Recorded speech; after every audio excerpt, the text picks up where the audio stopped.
coming up on this episode of the Roundtable. I mean, it is sort of absurd that the main artery through which so much of our trade flows and over which so much of the migrants and drugs that are coming here go is not in some way more controlled by us. It's probably one of Jimmy Carter's worst legacies is ceding control of the Panama Canal Zone to Panama. So I like, Trump's shifting Overton windows here, I think, as he's wont to do. And that's good. I also would say it really makes no sense for Greenland to be controlled by a European power that's not Britain, at least, given it's where it is. And we should just reinvoke the Monroe Doctrine and say that it now includes Greenland. I think you could give every resident of Greenland $100,000, and it would be like $5 billion. We should just make that offer and then stir up Greenland's politics. What's not to like? I mean, just look at it. The strategic position of it for nuclear weapons and control of the seas, especially the Atlantic, is just so obvious that it really should be in America's hands.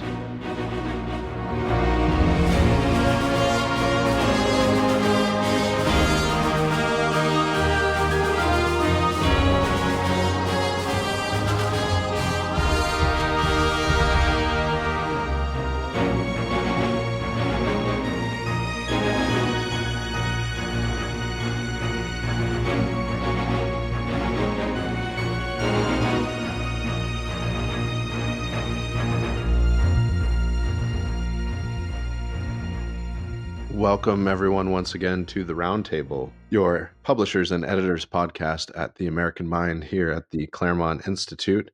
For our regular listeners, you may have just noticed we have new intro music, and you'll hear it on the outro fade out as well. It's a new era. It's a new America, Trump's America for the next 4 years, or maybe 18 months, depending on Congress. Changes afoot across the West and across the world and in America, so we decided we needed new music. I will plug the composer of it, the great Stephen Limbaugh, one of Rush's cousins, actually, although I always mess this up. Is a second cousin the younger one, or is it once removed? Anyway, I leave that all to you all.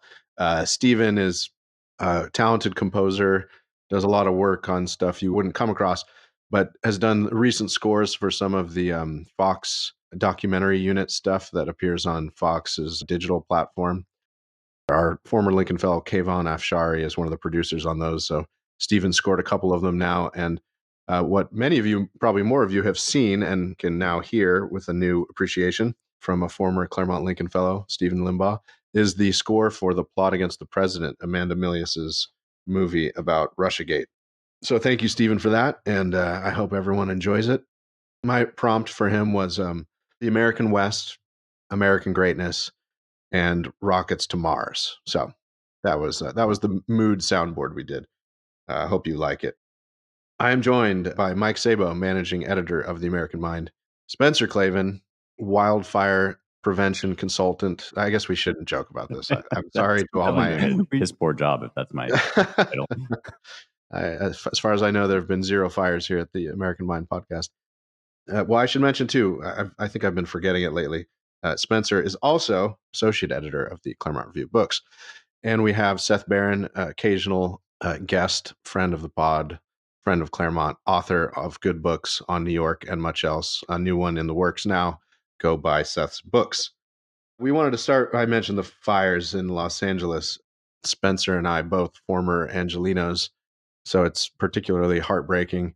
Just extraordinary video coming out of Malibu and Pacific Palisades.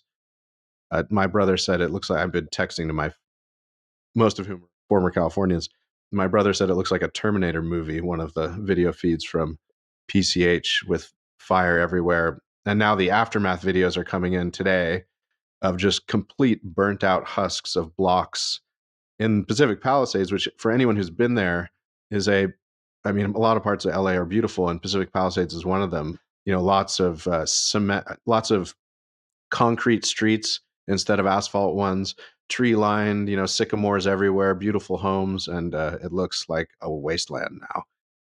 I use it as the occasion to denounce the political leadership in California. Newsom and the whole cohort down to Mayor Karen Bass LA fire department chief who was touted as a great diversity hire because she's a female and a lesbian. It's just a complete and utter failure of leadership and preparation. The fire hydrants were running out of had run out of water in Pacific Palisades. It's like it's a synecdoche of the diversion between the promises of modern liberalism and progressivism, that is competence, expert rule, and expert management, and the realities of it, which is insane ideologies like radical environmentalism elevated over common sense, public safety, and pursuit of the common good. I mean, in these sorts of things, the first and most salient fact is always the human tragedy. So we want to dwell on that before making political hay out of it. I've got friends that are texting me video footage of what looks like truly devastating consequences, not just the loss of life, but the loss of property and I was never a true Angelino in the sense of loving and believing in the city, but I did live there, and it's one of America's formerly great cities, now laid waste. But, it's not, I don't think, overly cynical to just point out that this sort of thing, at least at this magnitude, is preventable and is not without culprits. There are people sharing photographs of the tiny fish that Gavin Newsom was concerned to save by managing water and other utilities in LA. It really does feel emblematic of the apocalyptic mindset that some of these environmentalist arguments have taken on. Obviously, as conservatives, we're not like anti the environment or anti stewardship of natural resources, but at the expense of human life and usually in counterproductive ways, this is an abomination. It's just incredibly disheartening and disgusting, but unfortunately predictable. And you do sort of feel like this is one of those bankruptcy situations where it happens very slowly and then all at once. We've all been saying to varying degrees that LA is a sinkhole, that the blue state management has really wreaked havoc there. And you say this, and then people travel there and say, well, it seems mostly fine. Like whenever I go back, it's not the hellscape that it's made out to be, but this is the way this sort of stuff works. It's like, you gradually live with decline until something really, really bad comes down the pike. And unless there's a serious about face, it doesn't feel like this is going to be the last time that we see the consequences of this sort of stuff.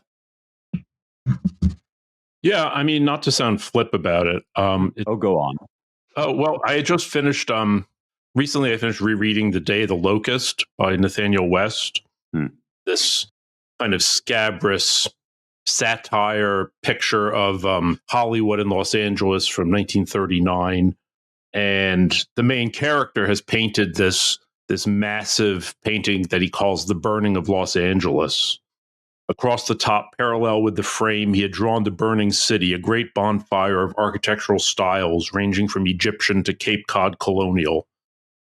Behind his banner, in a great united front of screwballs and screwboxes to purify the land. No longer bored, they sang and danced joyously in the red light of the flames.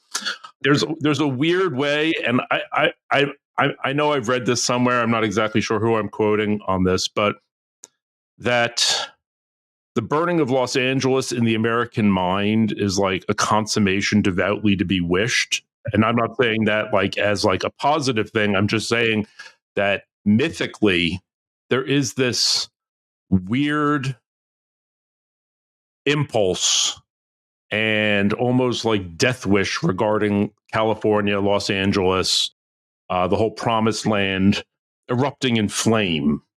And I'm not saying this obviously it's a tragedy. It's a terrible thing that's happening out there. But it is weird how periodically the vision of Los Angeles afire creeps back into the American imagination. And I don't really know where to go with that, but it is kind of a weird motif. Let's put it that way. And I've seen it before, like the Rodney King riots.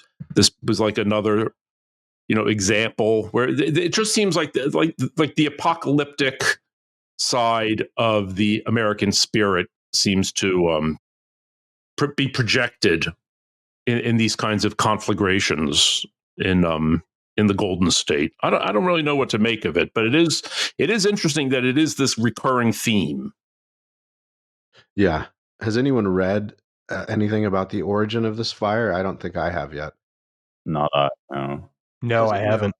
Because I mean, the thing that's fueling its impressive and horrible destruction is what, for those who don't know this term, Santa Ana winds in California, which are warm air winds blowing off the desert.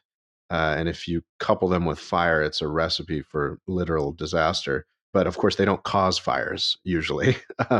Maybe if they blow over a power line and sparks blow from a transponder or something. But I'm curious to see how much we'll read about and how soon about how this was started, because I suspect it's probably somehow man-made. Whether, I'm not saying it's definitely arson, but I mean, a bad habit of a lot of the homeless population of Los Angeles, which is the largest in the country, is to light fires randomly to either warm themselves at night or just to, indulge their mental deficiencies and just for fun. So that would be a horrible thing if it started that way. Let's hope it was just some accident. It's would make it 1% less of a tragedy if it was less preventable than controlling your vagrant population and enforcing the law. You remember a few years ago during Trump's first presidency, when I guess there was a big fire out in California, and he made the remark that like the problem was that they weren't raking the forest properly. Yeah. Right. And everybody like mocked him. But obviously what he meant was that they weren't doing they weren't clearing out the brush, because there's this enviro sensibility that things just have to be left alone. Yeah. But then, there are reasons for fire remediation. I don't know what the specifics in this case are. I don't really know the topography or the geography at all. But it's sort of, the Palisades is kind of on a cliff right next to the 101 highway, which affectionately, or Highway 1, depending on what part of the state it's in, or what section, lovingly known as PCH, Pacific Coast Highway, by locals. And so it's sort of, and they're cliffs and box canyons full of houses and very combustible brush. So that's another reason why it burns so quickly. I mean, it's actually reminiscent of that terrible fire in Sonoma a few years ago, where it was even worse. It was high winds, box canyons, a little more, windy road, semi-rural. And there were reports of people basically seeing the flames at the top of the hill, a quarter mile up from the house, and literally grabbing the dog and hopping in the car and driving away as the house was net on fire. It was moving at 30 miles an hour in some places. So it's kind of terrifying. That's one time if you drive around in the Oakland Hills, which also had a terrible fire, but much longer ago, it's beautiful. It's winding, narrow 2-lane roads amidst a bunch of trees and brush and homes tucked away here and there. But the first time I really drove through it, I thought, I don't think I'd want to live up here and being in fire country. I mean, it's just a recipe for getting trapped and burned to death. So California, the sort of semi-coastal California topography is particularly prone to aggressive brush fires that then become neighborhood house fires. Yeah, to your point, Seth, about the kind of weird subterranean desire to cast oneself into the consuming flames of Los Angeles, there's the classic Joan Didion passage about the Santa Anas in Los Angeles Notebook. He says, on nights like that, Raymond Chandler once wrote about the Santa Ana, every booze party ends in a fight. Meek little wives feel the edge of the carving knife and study their husbands' necks. Anything can happen. That was the kind of wind it was. I mean, it's like it is hard not to discern that in progressive politics. Been a distinctly anti-human species train for a long time. I'm always reminded, the New York Times article that I cite probably more than any other is the profile of Len Krisak, who is the head of the Human Extinction Project movement. And he has some quote in there where he's like, look at what we've done to the planet. We're not a good species. We should just nope out and stop having kids. And obviously, that's not what Gavin Newsom or Kamala Harris or anybody is out there saying, but they do have this thing where it's like the man was made for the environment, not the environment for man. Like we exist to sustain the finch and the elk and not the other way around, which is sort of the opposite of the basic impulse throughout human history.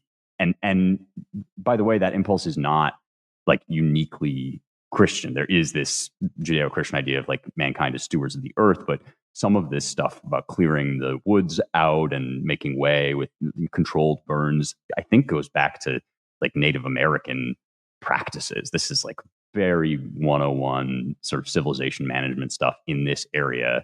And now you can't do it because it involves burning and burning bad. Like there are ways to prevent this stuff that is just, they're just aesthetically unpalatable to the eco-religion. Do you guys see any class hostility going on regarding this? Like I just looking around social media, I seem to see a bit of Schadenfreude from like it sort of reminds me of the the assassination of Brian Thompson, the insurance executive. People seem a little bit delighted that this is happening to people who live out there are pretty well off, right? I mean, it's a nice area. This is like burning up $5 or $10 million houses. Eat the rich, burn the rich. Yeah, all that sort of thing. Like, oh, well, you know, couldn't have happened to nicer people, that type of sentiment. Yeah, or like when those guys went down in the submarine and got squashed because it was this like joyride to the Titanic. Yeah, exactly. Soda canned into oblivion. Again, I don't really know where that goes, but it does seem like, I mean, there is this kind of class hostility going on. I think that's become really acute. Yeah. Yeah, and then on the environmentalism front, a more Teddy Rooseveltian approach or a conservationist approach would recognize the fact that a lot of the vegetation ecosystem in California is meant to burn. Redwood pine trees don't really release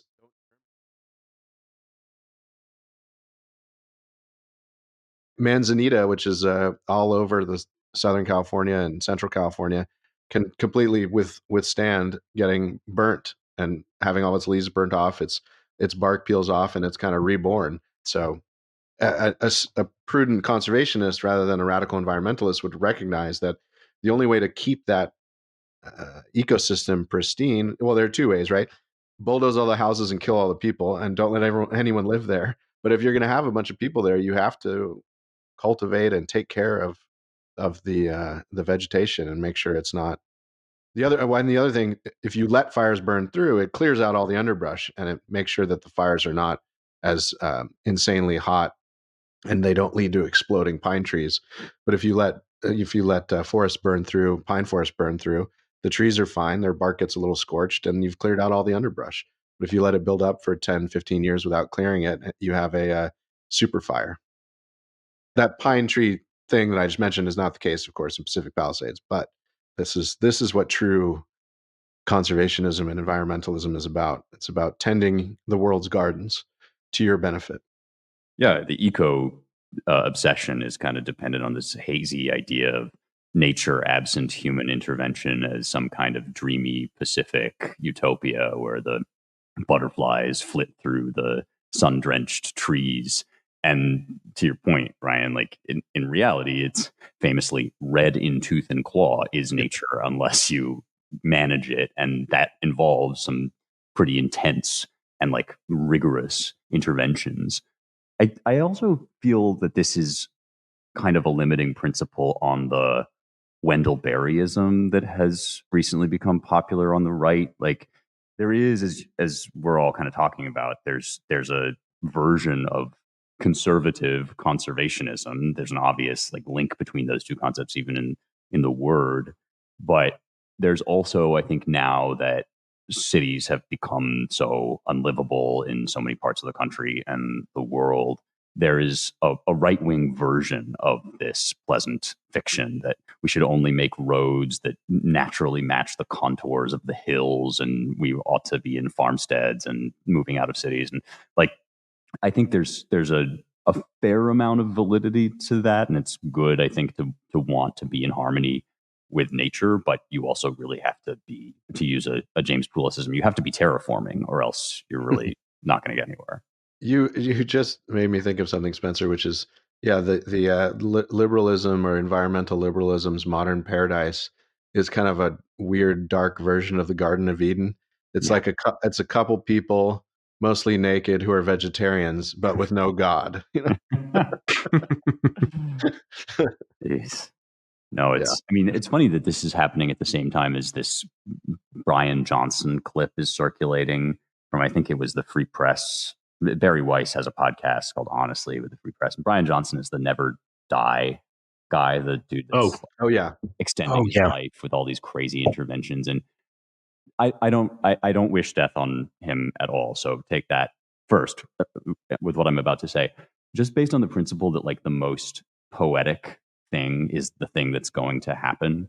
My weird foreboding is that Brian Johnson is going to die like an early death of some, like of some terminal disease, just because there's like a biblical kind of quality to it. Anyway, that's a bit of a side note. So he goes on this podcast and he says, like, look, like we had this story for all these years that there was a God who had created humanity, and now we're just realizing that we just got that backwards. Like humanity is now building God, we're making AI and it's got all the attributes that God's supposed to have. Like it's really, really smarter than we can even conceive. And these are just, they don't even rise to the level of biblical heresies. They're sort of like pre-biblical obvious primitivism that, is now couched in all this modern language that sounds new and innovative. But yeah, I do think that some of this stuff is just like a kind of raw human impulse to very predictable and kind of tragic errors. I find it amusing too that you can watch that interview that Brian Johnson did. I think it's amusing to me that the longer he goes down this process, the more and more he looks like a sallow-skinned android and like a weird He looks person. worse than he looked when he was like kind of chubby and hadn't done any of this stuff. It's really, really unsettling.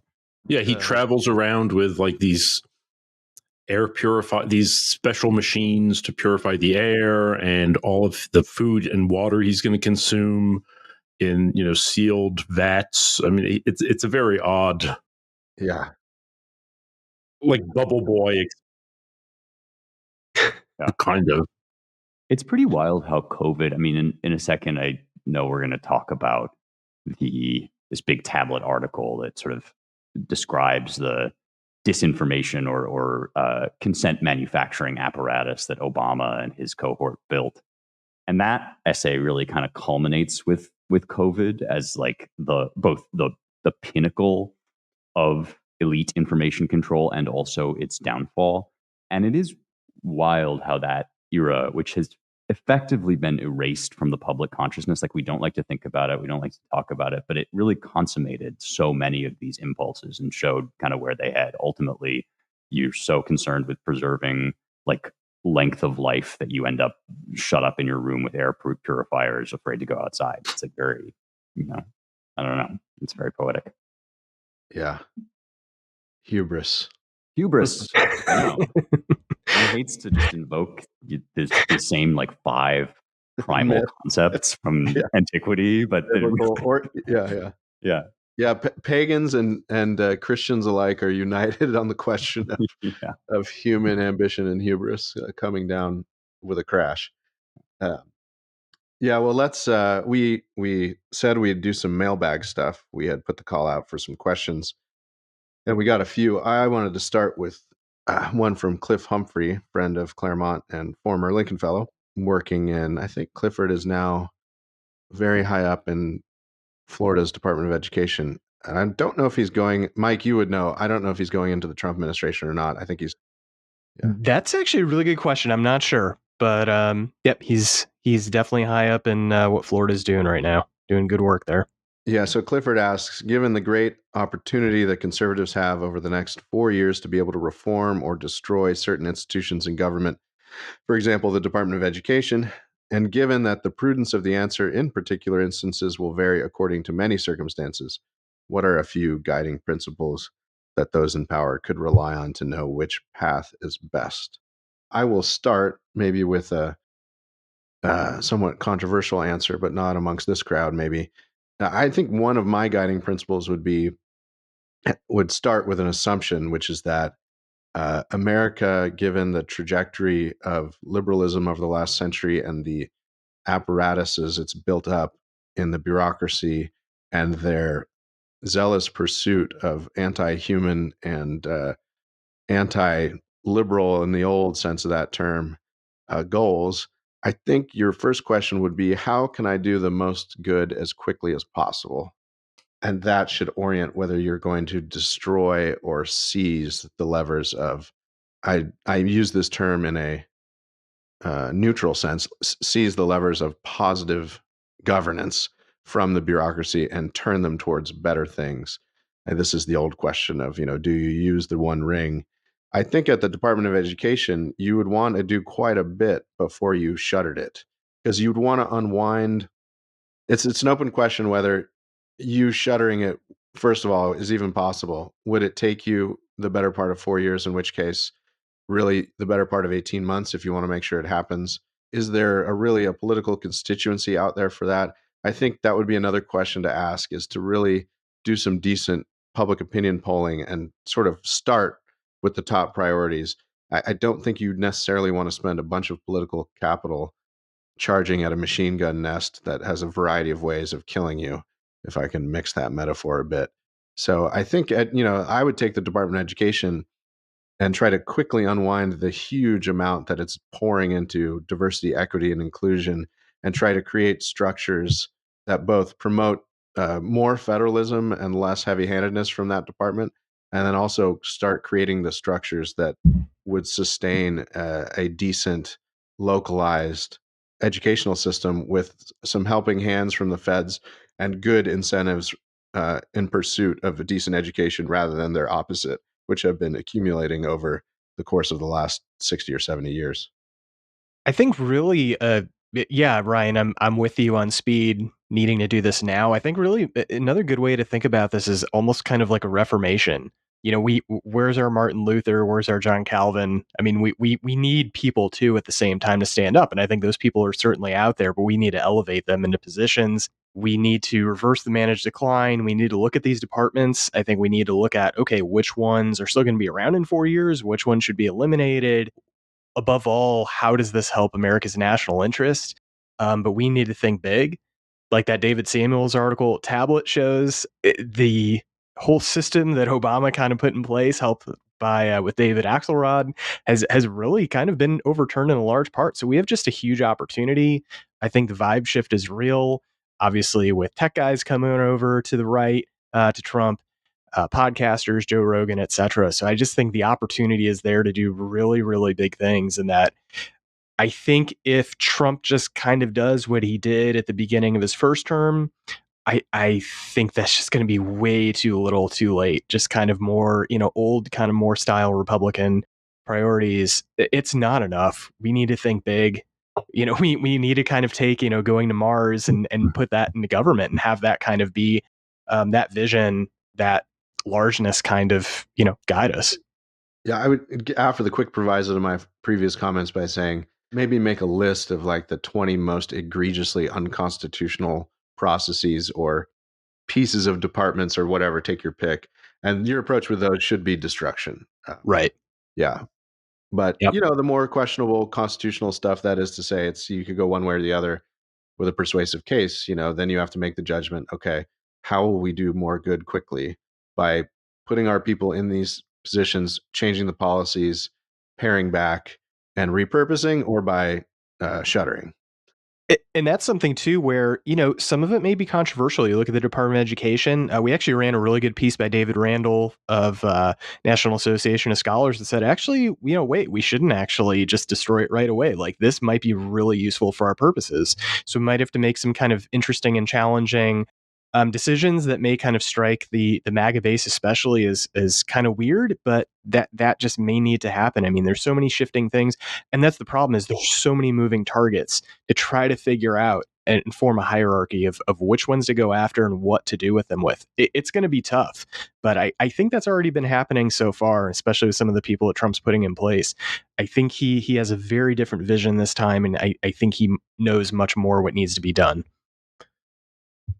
Yeah, one hopes so. I mean, his appointments, I think, signal this goal, at least this aim of putting in outsiders who are going to radically try to reform these institutions. I mean, the problem with putting in an outsider is they're easy to lead astray or dupe or what have you. Putting Pete Hegseth in charge of the Defense Department. I mean, I understand the impulse there, but at the same time, it's like $1 trillion organization, and it probably has so many byways and maze-like structures that it's probably easy to lose someone in. To me, I think that, we've seen what the intelligence community has done. They kind of exposed themselves, Russiagate, and all of their nefarious doings. To me, that seems like job one. I mean, to really undo this covert structure that appears to operate completely above the government and independent of it. That being said, of course, that would be very hard to do. I don't know if Tulsi Gabbard has the chops to really get in there and work this, but that seems like number one, because if you don't, they can basically take out presidents, they can destroy parties, they can do whatever they want, it appears. Although I guess they weren't able to really destroy Trump completely. So, there's probably hope, but. Yeah. My instinct on this is that the purpose of Trump 2025 and thereafter is to run cover for ordinary Americans to build stuff, and that involves a lot of destruction on his part. You guys are all probably going to know more about the specifics of each individual department than I am, but my sense is that something like, for instance, the end of Chevron deference, which is pre-election but is now still having ramifications, like that's the kind of win that enables courts and state legislatures and even like businesses to start rolling back some of the most destructive effects of like the administrative state and its many different arms.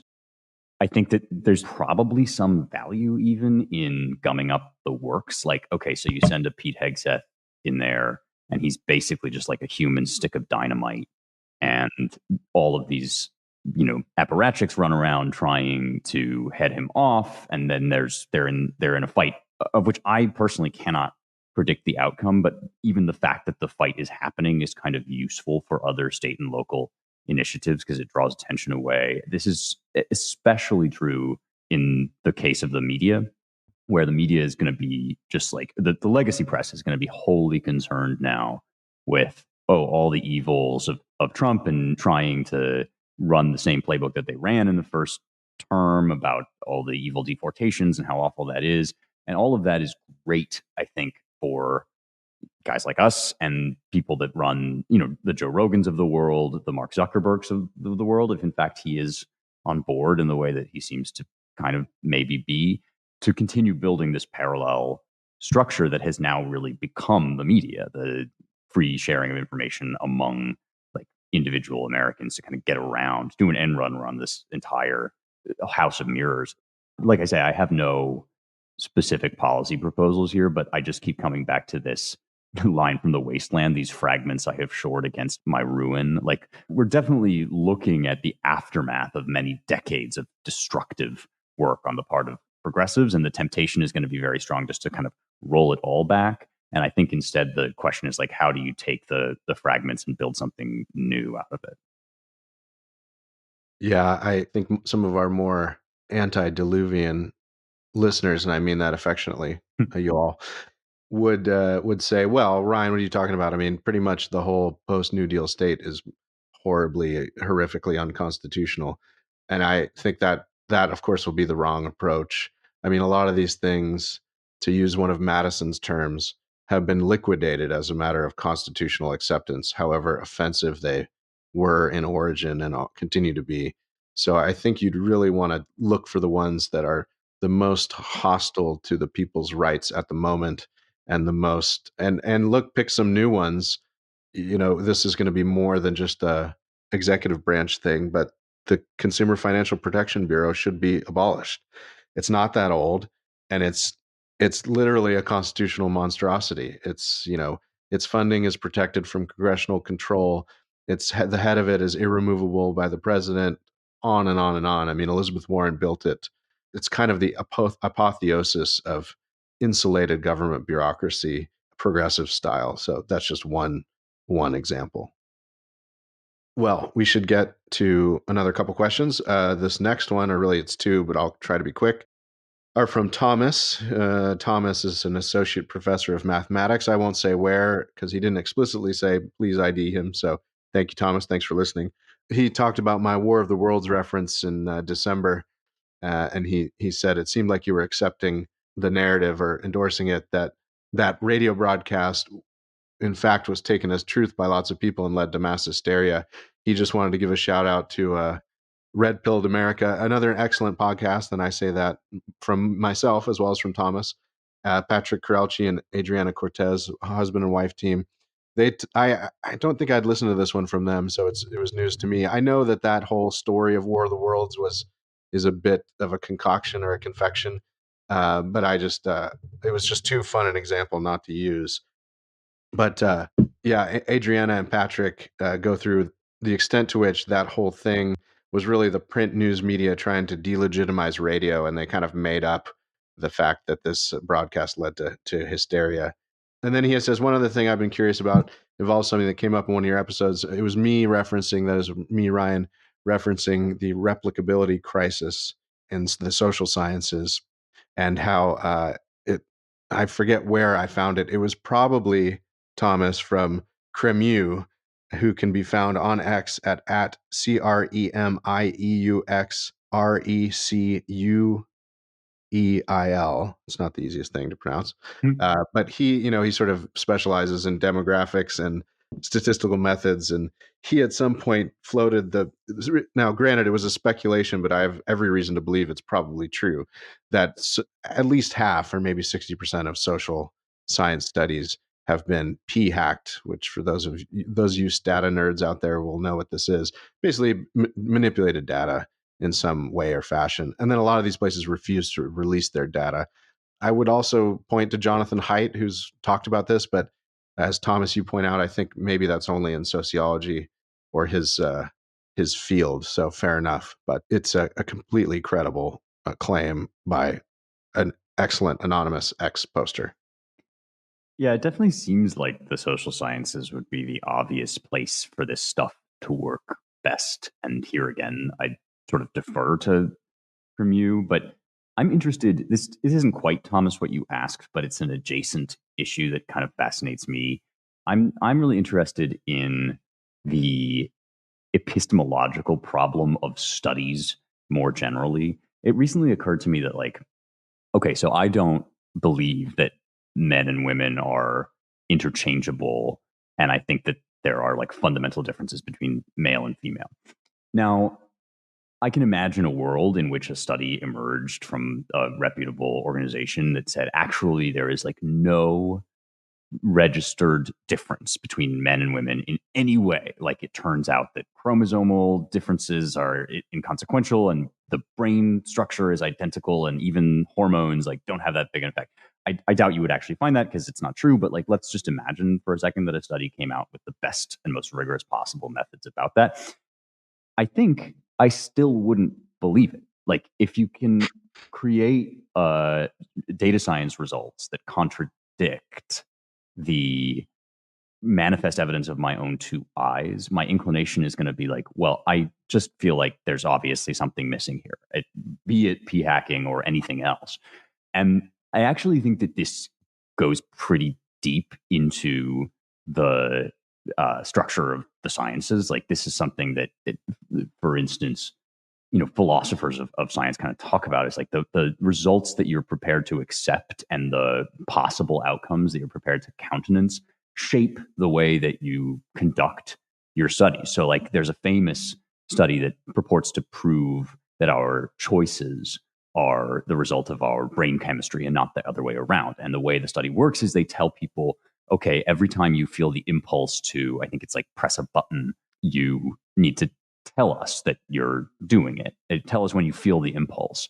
And then they show that the like neuroelectrical signals that correspond to that impulse begin before the person is conscious of the impulse. And this is taken as evidence that, like, I don't know, there's no free will or something. People cite this all the time to mean like, well, you're really just a product of your brain chemistry. But of course, if you think about it for half a second, you realize that they told the participants to report their impulse, meaning that the whole thing was already a freely chosen enterprise. Like the people had embarked upon this with the decision to like think about, register, and experience even the impulse to like press the button. And so because the people who want to interpret this study one way have already decided that like the outcome is that certain outcomes are going to explode free will, they're blind to the fact that the whole premise of the study kind of undermines their idea. This strikes me as kind of at the heart of a lot of when we talk around like, oh, studies show this or that, or people trot out some result to demonstrate their pre-approved convictions. It's like, I'm actually not so sure like how useful social science or any form of science really is in that domain. I think it might just be a misuse of science generally. And then, on from that, there follow all kinds of abuses of the actual methodology. Well, I mean, post-COVID, there's been this tremendous skepticism about the use and abuse of science and knowledge and so forth. But I feel like assuming that there is like a truth to be gotten through surveys, through studies. Yeah, because it's always a counter study. You mean it's like, oh, right. They say that it's this, but my study shows that it's that, rather than like, I mean, doesn't the replicability crisis kind of show that essentially like science is a little bit like not up to the task of describing complex reality, like outside of a laboratory experiment? I mean, certainly I think when it comes to humanity, I think yeah, human stuff. Sure. The complete human person is actually not a fit subject of exhaustive scientific stuff. Yeah. And so it breaks apart. I mean, this is the same. I feel the same way actually when, and I may get into hot water for saying this, but like I feel like when defenders of the Bible attempt to show that biblical chronology is more like measurably accurate than cosmological studies or whatever. It's not that I think that might not be true. I just think it's giving the game away before it starts, because you've already accepted the premise that the Bible is engaged in the same kind of like measurement and quantifiable observation that science is, which implies that like the only kind of truth is the kind that you could replicate under lab conditions. And this just seems like a failure of imagination that makes me feel as if certain forms of biblical fundamentalism are actually themselves products of the scientific revolution, just in reverse and as a reaction. This was von Mises's old critique of economics as a social science, but it applied more broadly. Or his version was the budding fields of PhD research were so impressed at the huge gains that physics had made in the preceding 50 years that they sought to ape those methods in the social sciences. And von Mises thought it was a doomed enterprise from the beginning. Now, I wouldn't go that far. I mean, there's certainly interesting things one can learn about studying political things, and whether it be voting or behavioral stuff in political science or whatever. Psychology has got a lot of interesting stuff, but we just need to take it all with a grain of salt. And the main grain of salt being that all these people, including in the academy, are self-interested folks, and they're varying levels of corrupt and or pure. And a lot of them are, it's the corollary that explains some of this is our friend John Marini's great saying that the modern university is mainly in the business of doing the applied science and testing of the administrative state.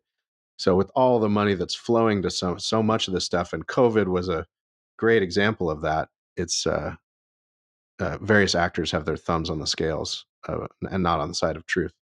And just a quick point, just to kind of probably wrap this up, I just kind of keep thinking about what Leo Strauss said about, what is the whole and then what is parts of the whole. So social science, all these things, I think they can be useful, given what they do, but they can't be then taken to go beyond and figure out the ground of what that thing is itself. It can't go beyond itself to kind of figure out everything. It can't be a theory of everything. So I think as, putting it, kind of keeping it in its cage, having it do what it's supposed to be doing, I think it's fine. I think it can be very useful, polling, statistics, all that. It just can't be taken as like the architectonic science that everything else should bow down to. Yeah, good stuff. All right, last question from a listener. He doesn't mind being out in public because he's appearing on as many podcasts as we host these days. And that's Texas great Dallas resident Ron Dodson's question. What do you think of the return of the great game? Trump making moves with respect to Greenland, Canada, Mexico, etc. Well, the Canada part is very amusing, but that's mostly a troll, I think. The Panama Canal thing, which Ron doesn't bring up, but he knows, I think he's thinking of that as well.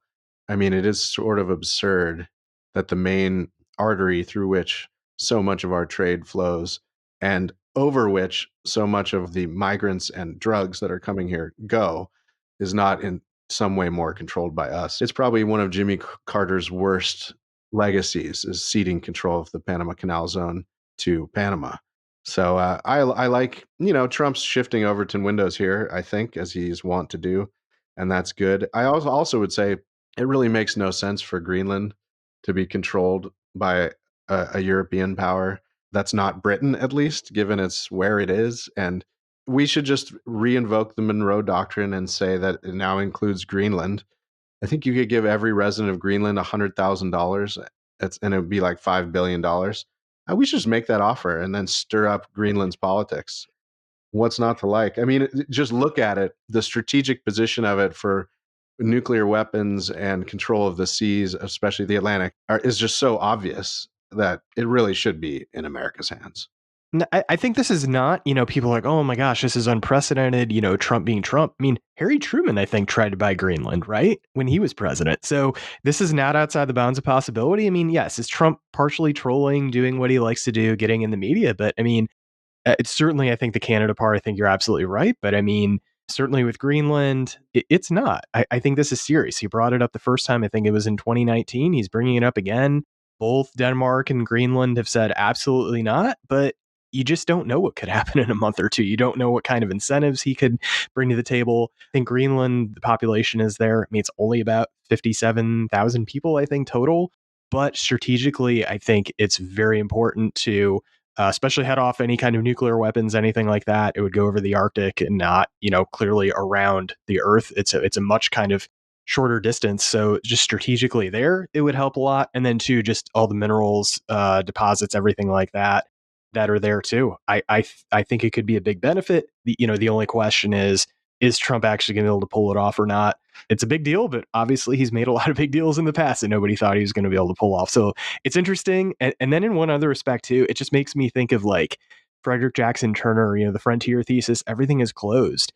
And it seems like with Trump, things are opening up in ways that are just astounding. And it just seems like you can think again. You can kind of rethink these fundamental things that kind of were set by the liberal international order in stone, and realizing, no, that was just a circumstance. That was just a part of U.S. history, but that is not the whole. Things are not static. They're dynamic and things keep going. So just that alone kind of excites me.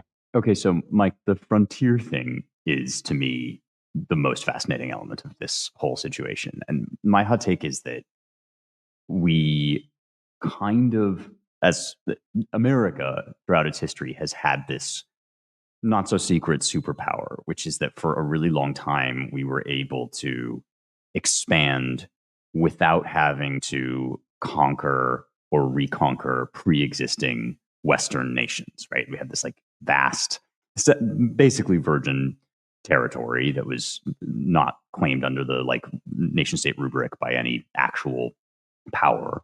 And this enabled us to exert like one of our fundamental impulses, which is to like go forth and spread and find new areas to conquer.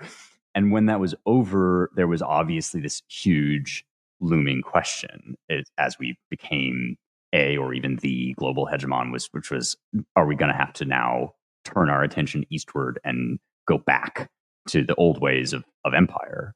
And that question was, I think, sort of forestalled by the post-war consensus and our massive economic control over the world, which obviously is now breaking down in all sorts of ways and forcing the question yet again.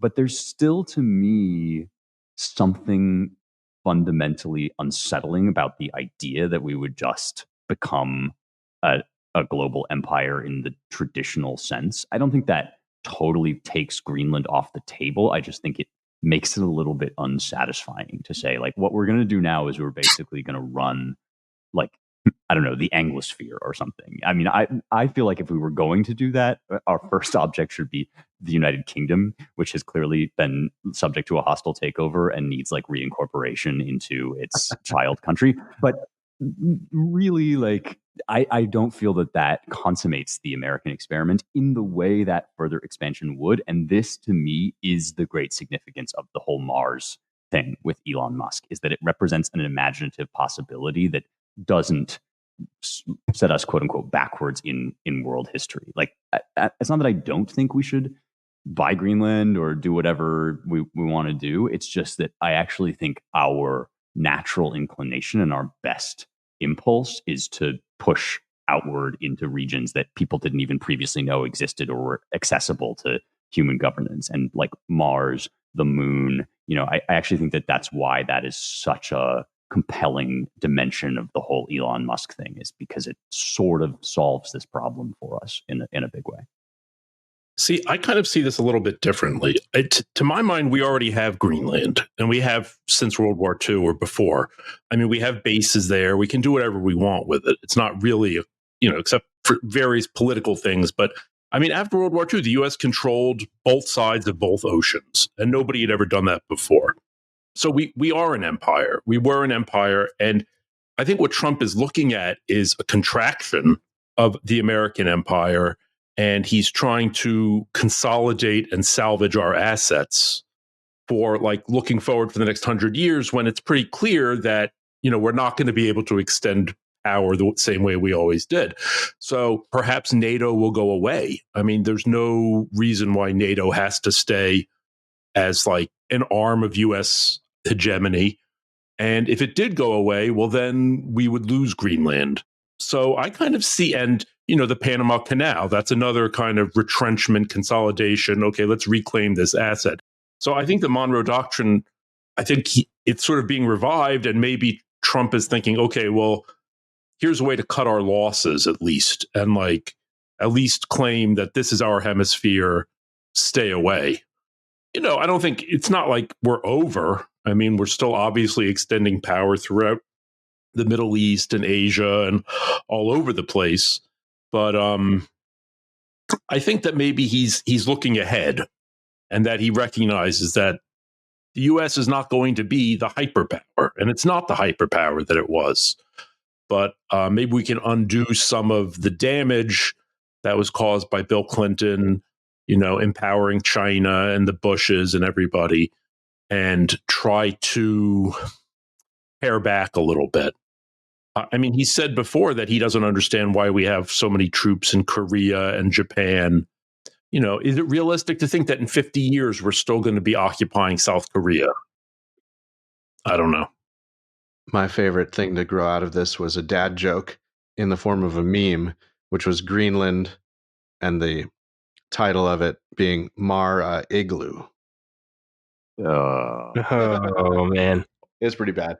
It's not. It's the first it doesn't have, shut this podcast down of the new year. I didn't say it was I didn't say it was a pristine punny dad joke. I just said it was dad joke. Good dad jokes. Occasionally, you got to tell a real groaner to keep your cred. Well, I don't think we're going to have time. In fact, I know we won't have time to discuss this. I think it's somewhat evergreen piece in a way, so we can discuss it next time. This David Samuels piece from Tablet called Rapid Onset Political Enlightenment. If you want to check it out, go do that, and you'll be primed to acknowledge that we're either brilliant in our assessment of it next time or full of. But that's the fun and glory of the American Mind Roundtable podcast. Occasionally we're just winging it, and we hope you have fun with us. So I will take that as the occasion to thank you all once again for listening to the Roundtable. If you like our work, go visit our various websites. Main website, Claremont.org, Spencer's domain, ClaremontReviewBooks.com, though not only his domain. I should mention that the CRB turns 25 this year, and we're planning a party probably in New York. More details on that as we get closer to it. Go to all of our work at the Center for the American Wife. Center for the American Wife. That was really good. Maybe we should have a Center for the American Wife. Center for the American Wife, Jack. Center for the American Way of Life at dc.claremont.org. Of course, go to americanmind.org to read up on various good stuff with a much more frequent release time than the quarterly magazine. And if you want to support our work, please do at claremont.org/donate. Thank you to the production and engineering crew, mainly now Mr. Ryan Gannon, but also Jake Gannon with the occasional assist. And again, if you like the intro and outro music, go visit Stephen Limbaugh's website, stephenlimbaugh.com, and maybe commission a piece from him or something. He's always looking for work, although he's doing lots of good work anyway. So thanks, Stephen. I'll mention him briefly on our outro from now on out, just as a little hat tip. But with all that, thank you all for listening, and we'll talk to you next week.